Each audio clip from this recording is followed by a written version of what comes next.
Welcome to मकाम online classes. बच्चों, कल हमने डाटा स्ट्रक्चर के प्रकारों को पढ़ा था, जिसमें हमने लीनियर, रेखीय डाटा स्ट्रक्चर, गैर रेखीय डाटा स्ट्रक्चर के बारे में समझ लिया था और उसके जो प्रकार थे वो भी समझ लिए थे। कल हमने डाटा स्ट्रक्चर को वर्गीकरण करना और उसके प्रकारों को अच्छी तरह से समझ चुके हैं। आज का हमारा टॉपिक है एल्गोरिदम क्या है या एल्गोरिदम किसे कहते हैं। हम समझते देखिए, एल्गोरिदम किसी कार्य को पूर्ण करने के लिए क्रमबद्ध स्टेप का एक समूह है जो एक निश्चित पूर्व निर्धारित कार्य को पूरा करने के लिए लिखी जाती है।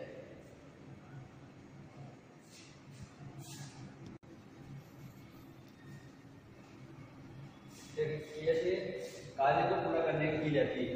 नेक्स्ट पैराग्राफ देखिए, एल्गोरिदम पूरा कोड या प्रोग्राम नहीं होता है। एल्गोरिदम क्या प्रोग्राम या कोड नहीं है, ये सिर्फ प्रोग्राम में आने वाली मूल समस्या का समाधान करता है। देखिए, एल्गोरिदम का उपयोग हम किसकी करते हैं, समझिए कि जब हम कोई भी प्रोग्राम बनाते हैं और उस प्रोग्राम के अंदर कई प्रकार के कार्य होते हैं, जैसे हम डाटा स्ट्रक्चर का उपयोग कर रहे हैं प्रोग्रामिंग के अंदर, तो हमें पता है हम इंसर्ट करेंगे, डिलीट करेंगे, सर्च करेंगे, मर्ज करेंगे, टेबलिंग करेंगे, है ना, भिन्न भिन्न प्रकार के कार्य करेंगे। तो इन कार्य करते समय आने वाली समस्याओं को हम एल्गोरिदम के द्वारा हल करते हैं। ठीक है, एल्गोरिदम क्या होता है? एल्गोरिदम स्टेप का एक समूह होता है। क्या होता है? स्टेप का एक समूह होता है। मतलब एल्गोरिदम के द्वारा प्रोग्राम में आने वाली समस्या को जब हम हल करते हैं तो उन समस्या को हम एक क्रम में रखते हैं और एल्गोरिदम उसी क्रम के अंदर उन समस्याओं को हल करता है। Step first, step second, step third, step fourth, इस प्रकार से एल्गोरिदम प्रोग्रामिंग में आने वाली समस्याओं को एक एक करके हल करता है। ठीक है, अब देखिए सेकंड पैराग्राफ में क्या लिखा था मैंने, एल्गोरिदम पूरा कोड या प्रोग्राम नहीं होता। एल्गोरिदम तो पूरा प्रोग्राम या कोड नहीं है। जैसे हम प्रोग्रामिंग में प्रोग्राम बनाते हैं, चाहे वो सी भाषा हो, चाहे C++ हो, तो एल्गोरिदम एक तरह का प्रोग्राम नहीं है। एल्गोरिदम स्टेप का समूह है जिसमें हम स्टेप लिखेंगे। अभी मैं आपको एग्जांपल देकर बताऊंगा कि एल्गोरिदम स्टेप का समूह कैसे होता है और कैसे ये समस्याओं को कितने तरह हल करता है। ठीक है, आगे देखिए, ये सिर्फ प्रोग्राम में आने वाली मूल समस्याओं का समाधान करता है। मतलब हम प्रोग्रामिंग में जब भी कोई समस्या आएगी उसको कौन समाधान करेगा? एल्गोरिदम के द्वारा हम प्रोग्राम में आने वाली समस्याओं का समाधान करते हैं। आपको इस तैयार करना एक नंबर के लिए। तो एल्गोरिदम बहुत है कि इसके कार्य कैसे होते हैं, इसके फंक्शन क्या है, इसके मेथड क्या है, इसके नियम क्या है। ठीक है, वो हमें नहीं पढ़ना, हमें सिर्फ इतना ही पढ़ना है कि एल्गोरिदम क्या है या किसे कहते हैं या एल्गोरिदम का उपयोग क्या है या एल्गोरिदम कैसे काम आती है। हमें एक नंबर में इतना ही आता है और हमें इतना ही लिखना है। ठीक है, आगे देखिए, डाटा स्ट्रक्चर की दृष्टिकोण से एल्गोरिदम की कुछ महत्वपूर्ण श्रेणियां। मतलब हम डाटा स्ट्रक्चर पढ़ रहे हैं, चैप्टर नंबर फर्स्ट, तो डेटा स्ट्रक्चर के अंदर एल्गोरिदम का उपयोग किसकी जगह करते हैं? ऐसे तो एल्गोरिदम का उपयोग हम हर जगह करते हैं प्रोग्रामिंग के अंदर, मगर डाटा स्ट्रक्चर के अंदर विशेष तौर पे हम एल्गोरिदम का उपयोग कहाँ करेंगे और किस कार्य में करेंगे? तो देखिए, सबसे पहले होता है प्रवेश के लिए इंसर्ट कराना। एल्गोरिदम डेटा स्ट्रक्चर में तत्व को प्रवेश करने के लिए प्रविष्ट एल्गोरिदम की का उपयोग करते हैं। मतलब जब भी हम प्रोग्राम के अंदर समस्या आएगी तो जो समस्या आ रही है उस समस्या का समाधान करने के लिए हम क्या करेंगे? उस प्रोग्राम में एल्गोरिदम को प्रविष्ट कराएंगे। समझना की बात आपको कि भाई एल्गोरिदम का उपयोग कर रहे हैं हम इस समस्या का समाधान करने के लिए। तो हम जो भी डाटा स्ट्रक्चर का प्रोग्राम बना रहे हैं उसके अंदर अगर किसी भी प्रकार की समस्या आती है तो हम एल्गोरिदम को क्या करते हैं? इस प्रोग्राम में प्रवेश करते हैं और एल्गोरिदम के द्वारा उस समस्या का समाधान करते हैं। दूसरा देखिए, हटाना एल्गोरिदम। हटाना एल्गोरिदम मतलब डेटा स्ट्रक्चर में से तत्वों को हटाने के लिए हटाना एल्गोरिदम का उपयोग करते हैं। हटाना मतलब डिलीट करना या रिमूव कर देना। ठीक है, जब भी किसी भी प्रोग्राम में जो समस्या आ गई और अगर हमें लगता है कि वो समस्या अगर हम हटा देंगे तो हमारा प्रोग्राम रन हो जाएगा, तो उस समय भी हम हटाना यानी डिलीट यानी रिमूव एल्गोरिदम का उपयोग करते हैं। ठीक है, तीसरा देखिए, व्यवस्थित एल्गोरिदम। डेटा स्ट्रक्चर में तत्वों को व्यवस्थित करने के लिए व्यवस्थित एल्गोरिथम का उपयोग किया जाता है। अब ध्यान रखिए बेटा, जैसे देखिए जो इसका नाम है काम कर रहा है, ये व्यवस्थित एल्गोरिथम। व्यवस्थित एल्गोरिथम क्या कर रहा है कि जो हमारा प्रोग्राम है उसके अंदर डाटा को व्यवस्थित कर रहा है, ठीक है। और व्यवस्थित करने के लिए किसका उपयोग कर रहे हैं? व्यवस्थित एल्गोरिथम का उपयोग कर रहे हैं। व्यवस्थित एल्गोरिथम क्या करेगी? डाटा स्ट्रक्चर के अंदर उपस्थित डाटाओं को व्यवस्थित करेगी, यानी एक क्रम में लगाएगी। उसके बाद देखिए परिवर्तन एल्गोरिथम। परिवर्तन एल्गोरिथम क्या करती है? डाटा स्ट्रक्चर में उपस्थित तत्वों को परिवर्तन करने के लिए परिवर्तन एल्गोरिथम का उपयोग किया जाता है। जो डाटा स्ट्रक्चर के अंदर रखे हुए हैं या हमारे प्रोग्रामिंग के अंदर संग्रहित है, उन डाटाओं को परिवर्तन करना है। जैसे हमने कोई लिस्ट बनाई और मैं आपको बताया था परिवर्तन कैसे करते हैं, डाटा को एक जगह से दूसरे स्थान पे ले जाते हैं, तो उस जगह भी हमको एल्गोरिथम की ही उपयोग करना पड़ता है, या हम उस समय भी एल्गोरिथम का ही उपयोग करते हैं, ठीक है। आज का टॉपिक हमारा इतना था, आगे और भी लेते हैं।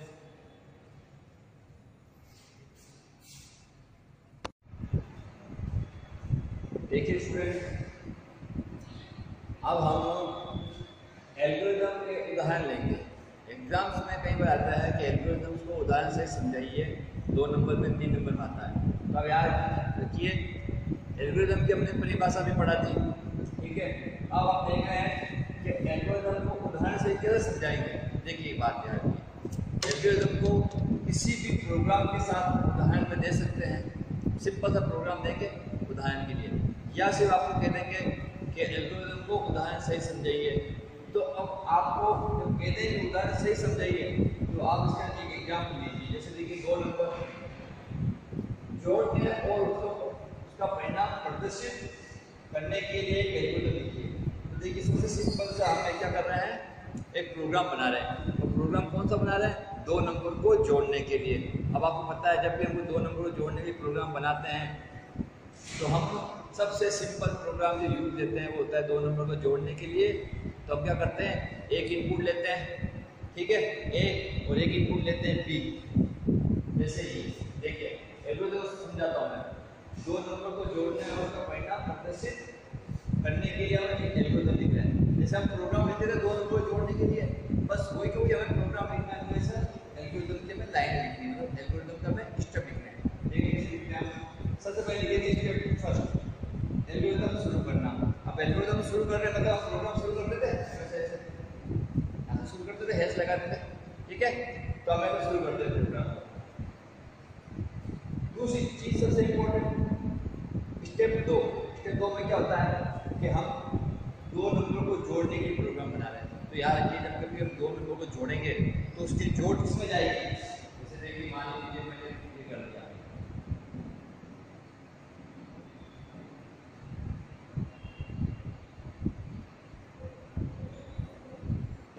देखिए 2 नंबर को जोड़ रहा था, मैंने पहला नंबर ले लिया ए, दूसरा नंबर ले लिया बी, ठीक है। अब इन दोनों के जो वैल्यू और मान है 5 और 10, इनको क्या करेंगे हम जोड़ेंगे। इसमें जोड़ेंगे 8 के अंदर और तो जाएंगे 15।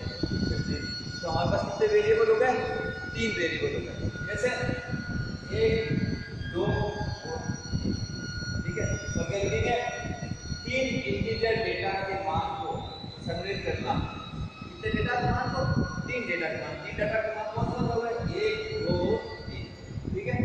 संग्रहित करना A, B और C। और मान कौन सा होता है आपको पता है? मान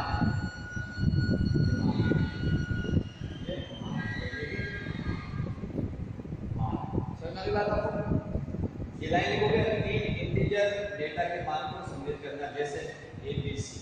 और डेटा का मान कौन सा होगा भाई?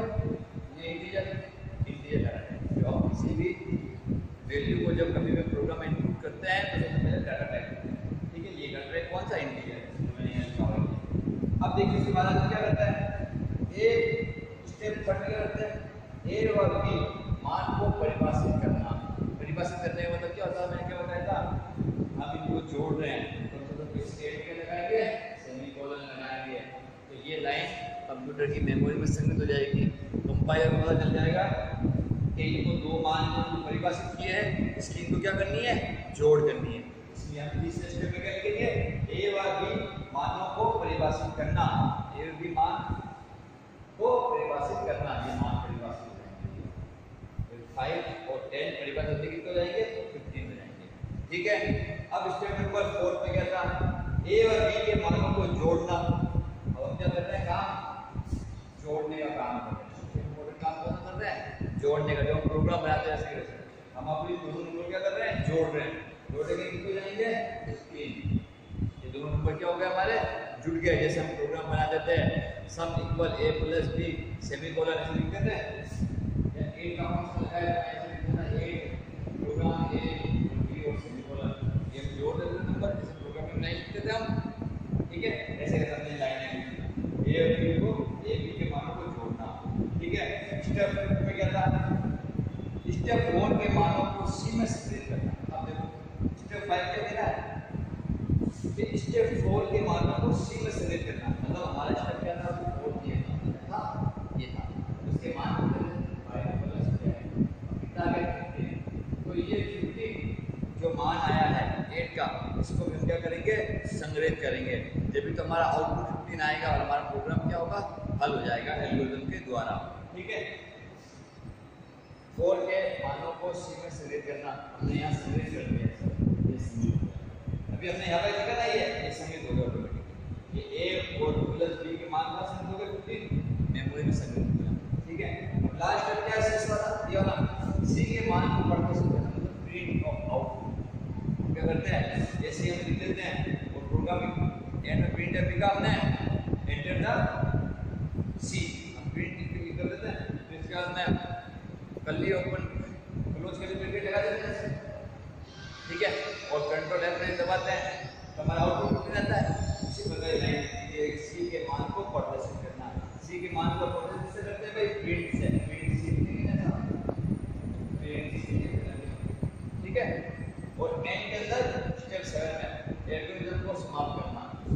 ये वही स्टेप है 7 के 7 जो हमें प्रोग्राम बनाते समय लिखते हैं। ठीक है, तो अब आप ये लिखा में लिखने की जरूरत नहीं है, सिर्फ ये लिखनी। ठीक है, वो समझाने के लिए। अब देखिए, अब जो सबसे इम्पोर्टेंट है, ये एग्जाम में हमेशा या हर एक साल छोड़ के एक बार एग्जाम में आ जाती है कि एल्गोरिथम की जटिलता किसे कहते हैं, या एल्गोरिथम की जटिलता को समझाइए। एक नंबर हमेशा आती है, या कभी 1.5 नंबर में आ जाती है कि एल्गोरिथम की जटिलता को समझाइए। एल्गोरिथम कॉम्प्लेक्सिटी, अब जटिलता को आप हिंदी में और भी सबसे यूज कर सकते हैं कि जटिलता, समस्या। ठीक है ना, तो समस्या का एग्जाम में आपको घुराना नहीं, क्या है, किसी एल्गोरिथम को निष्पादित करते समय जो जटिलता आती है उसे समय जटिलता व स्पेस जटिलता कहते हैं। यही एल्गोरिथम की जटिलता कहलाती है। देखिए, एल्गोरिथम की जटिलता क्या होती है, जब भी हम कोई एल्गोरिथम का उपयोग करते हैं ना बच्चों, तो एल्गोरिथम का उपयोग करते समय हमें सबसे दो ही समस्या आती है, एक तो समय और एक स्पेस। स्पेस का मतलब होता है कि मेमोरी के अंदर वो समस्या स्टोर नहीं हो पा रही है, यानी संग्रहित नहीं हो पा रही है। ठीक है, इसलिए हम कहते हैं स्पेस जटिलता। दूसरी समय जटिलता। समय जटिलता का मतलब होता है कि जो हम प्रोग्राम रन तो करना चाह रहे हैं मगर रन ही नहीं हो रहा अपने टाइम पे, कि हमने अभी रन करना चाहा, रन ही नहीं हुआ। हम सोचते हैं क्या हुआ, प्रोग्राम सही है, एरर भी नहीं आ रहा है, मगर ये आउटपुट नहीं दिखा रहा, तो उसे बोलते हैं समय जटिलता। ठीक है, तो स्पेस जटिलता और समय जटिलता दोनों जब मिलती है उसको यहाँ बोलते हैं एल्गोरिथम की जटिलता। ठीक है, अब देखिए, एल्गोरिथम की जटिलता को OF के द्वारा प्रदर्शित करते हैं। एग्जाम हमेशा पूछते हैं कि OF क्या होता है, तो इस OF जो 50% है मैं इसका आंसर लिख दूंगा। ठीक है, मगर हमेशा पूछता है OF क्या होता है, तो OF सिंपल से आप समझ लेना कि एल्गोरिथम के अंदर आने वाली समस्याओं को OF कहते हैं, या एल्गोरिथम की समय जटिलता या स्पेस जटिलता की समस्याओं को OF कहते हैं। ठीक है, आप ऐसे लिख सकते हैं, ये हमेशा इसका प्रदर्शन करते हैं। यहाँ पर O को उपगामी संकेत चिन्ह, उपगामी संकेत चिन्ह क्या होते हैं, कि जो भी हम प्रोग्राम बनाते समय ऐसे दिया, कोई भी संकेत लगाया, जैसे बाय को संकेत लगाते हैं,